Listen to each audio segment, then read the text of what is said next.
Hello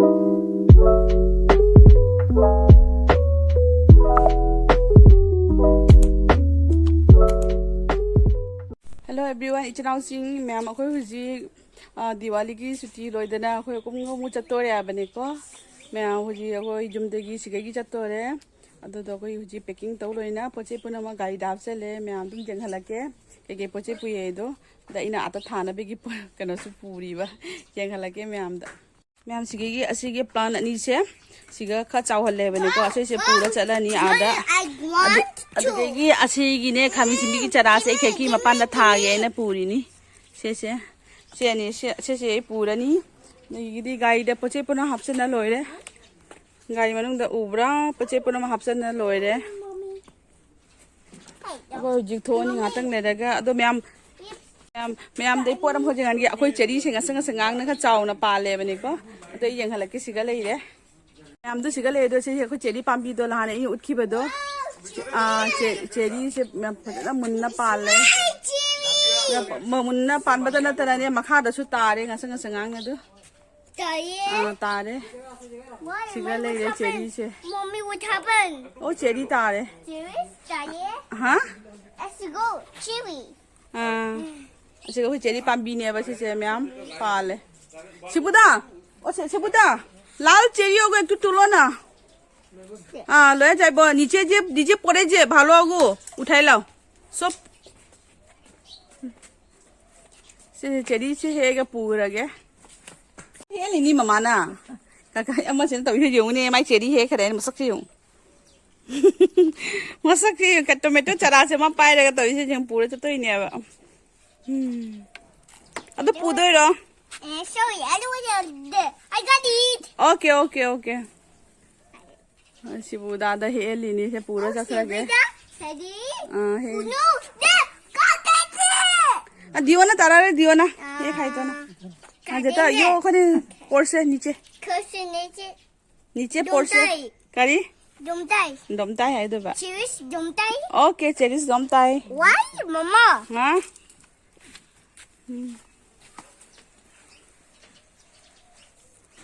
Thôi I know. Ma'am सिगा अखोई पोचे हिंगा पे हसे सिना चेंग लो बनी बने को अदो दगी चेंग ले बनी असिना लेबाक खरा पूरे लेबाक सु आता ख थागेन बाबा से ले जेसन सिगा ले जेसन होय पूरे इस माना पुरोनी हत्तना लोइनी था दिगिरी सिरो सियता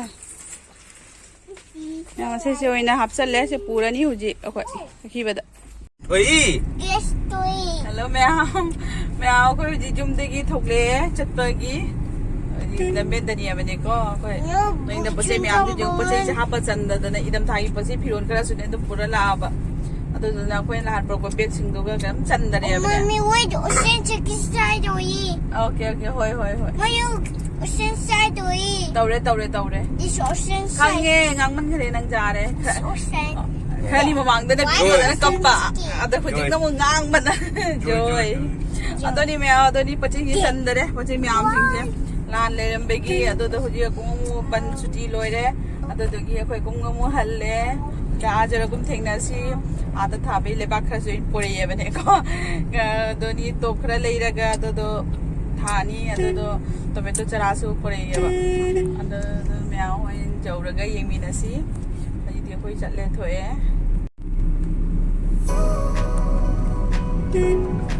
लैपटॉप पे कपे ड्रॉ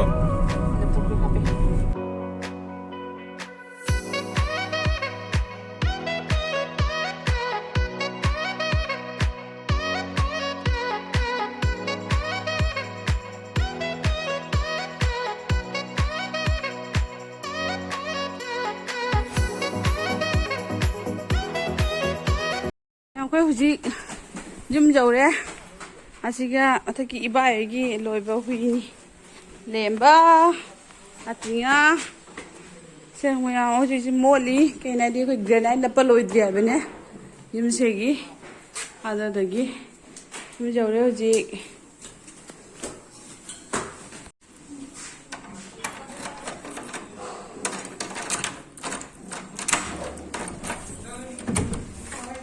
मैं को जौरे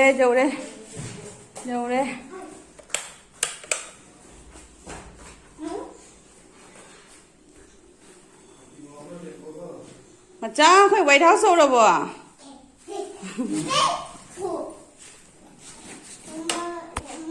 मम्मी टीवी टीवी को जेंगई नि हुजिन खा टीवी मैं पोरक लेबाक तो सिगा लेरे सिगा लेरेबको अदो कमाई तवी इसिगा मनिंगदा इने खामेंगा मोरोक थाजीबने को खामेंगा मोरोक थाबसे कनो तोय दु उची मकुन हंदनने अमबो कनो तोजिबा लेबाक से पुनम हल्ला हल्लागा पुरी अदो दुनि मैम असिगी लेबाक से इसिगी पोट सेगाने लेबाक जाउद्रेबको असिगा हापचलगा नसाइगी टोमेटो पोरकपदो थाजनगे जुमदगी पोरको खोचे कनो तो सिगा लेरे इस खामी सिमी सीदोरेनी असे नीचे गातंग आई बेलकनी से थम्मी बने होय को नंगा लेरगा पुसनगे रूम मनुंगदा अदो तो आई असेगी खामी सिम्बी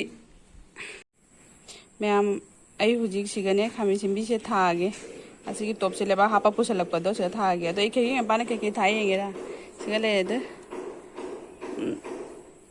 सिंग पाम्बी ऑफ दिगोम सिगा थायेबा ऑफ दिगोम पुरा मो थारे अदो नोंमनी लेखनी लेतबदो मिरांग कारा मे की कनो से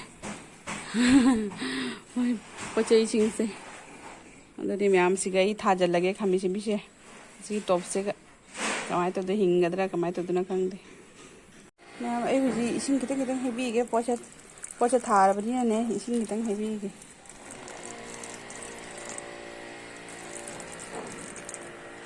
इसे पचे मैम सिंग से हेबीगे से जुमदगी पोरकपा कनोनी करी हंगाम असिना जेनम खरा को दगी असे सिंजा मोरोगनी असे से ई दुम फ्रिज सा हापसन खरगे ngaak लेरेगा चामथोगा हंगाम से सिगा लेरे मोरोग से सिगा लेरे आई सिगा हापसन ये इस मोरोग से असे कितंग मोंग चादे दाक्तार ये लेरे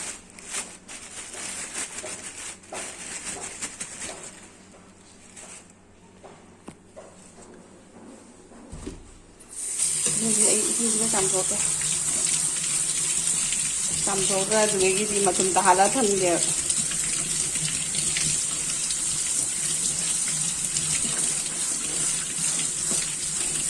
चामथोगा सिगा थमे जनम खरासु वरिगी उमरोग चामथोए हंगाम सिगा ले हंगाम से इसे अखोय जुमगी पान बनतेबको अखोय चितो नोइदिगी लेरकपनी अखोय थंगनबा जुमदेगी वरि लुपा चामगी तरो लेरकपनेबा हंगाम से खर स्वादी चारे हुजी पूरा लाए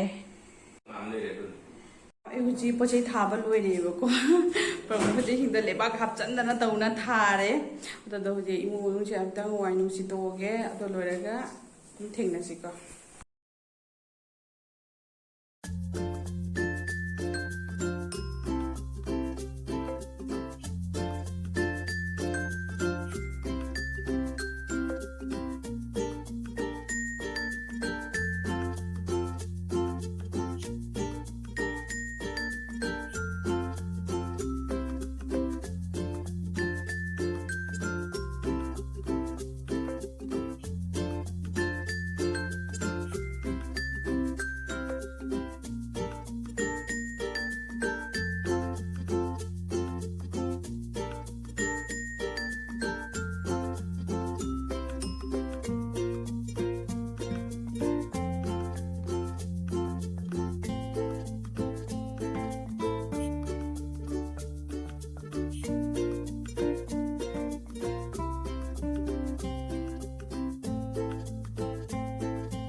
मैम इमू नुंग वाई सिजन लोरे फीगा होंदोक्तने क्या तौरे करी थबक से हाँ लोसलेबनेको अगांगसु तुम्निंगे खतंग हातंग नसाई तुम्हलौद्रेबनेको थुजी सनाबुदी ओइसलक्तोरे ngaha makana तुम्निंगे निंगाई तौखले ma'am ngaha लेरकुम थेंगनसिको Adri अकुमु कई कई या तौगी हातो मथं मथं थेंगनसि मैं विचार पासे तुम घरे होजी तुम दो घरे मा याद्रे तुम मनो है ना इस ममंग नोई माने ने तुम घरे मा मैम इचार पात तो मिंगदने मथकदने हमरे इजोगी जुमदने केरा तो बेरे करी है पछे खितंग पिरुगे नसे प्रोगा हंगाम दोगा मोरक दोगने अचापत खितंग तौरगने पिरुगे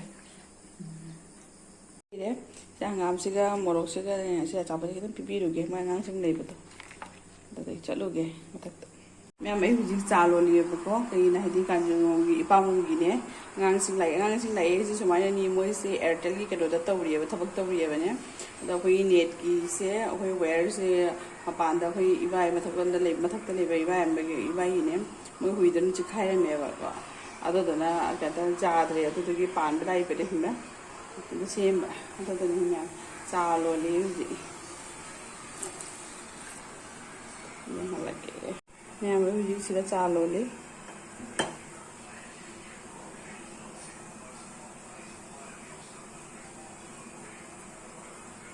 चा सिगा लेरे सिगाने बिस्किट का चापट का सिगा लेरे इसे पुथोरगे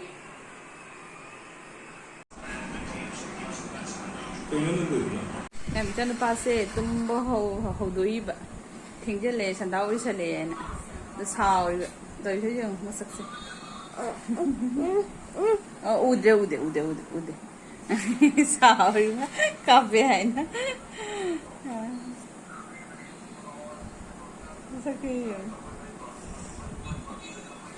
दनी मैं हुजी मातु होलबनिना माई संदागी केनम पिजागे संगम पिथक्के तो तुम थेंगनसिको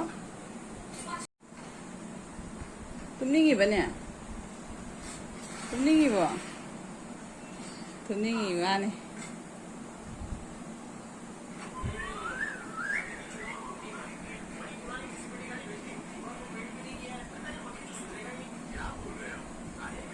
इचानुपा तुम होले इचानुपा गिरे थंगबेगी संगम सेंबीगे ये तुम होल बनीना हुजी